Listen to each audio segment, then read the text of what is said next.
അപ്പോസ്തലനായ പൗലോസ് എഫേസ്യർക്ക് എഴുതിയ ലേഖനം 3-ാം അധ്യായം 14 മുതലുള്ള വാക്യങ്ങൾ.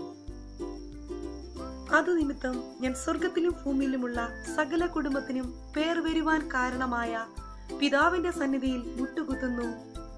അവൻ തന്റെ മഹത്വത്തിന്റെ ധനത്തിനൊത്തവണ്ണം അവന്റെ ആത്മാവിനാൽ നിങ്ങൾ അകത്തെ മനുഷ്യനെ സംബന്ധിച്ച് ശക്തിയോടെ ബലപ്പെടേണ്ടതിനും ക്രിസ്തു വിശ്വാസത്താൽ നിങ്ങളുടെ ഹൃദയങ്ങളിൽ വസിക്കേണ്ടതിന് വരം നൽകണമെന്നും നിങ്ങൾ സ്നേഹത്തിൽ വേരൂന്നി അടിസ്ഥാനപ്പെട്ടവരായി വീതിയും നീളവും ഉയരവും ആഴവും എന്തെന്ന് സകല വിശുദ്ധന്മാരോട് കൂടെ ഗ്രഹിപ്പാനും പരിജ്ഞാനത്തെ കവിയുന്ന ക്രിസ്തുവിൻ സ്നേഹത്തെ അറിവാനും പ്രാപ്തരാകുകയും ദൈവത്തിന്റെ എല്ലാ നിറവിനോളം നിറഞ്ഞു വരികയും വേണമെന്നും പ്രാർത്ഥിക്കുന്നു.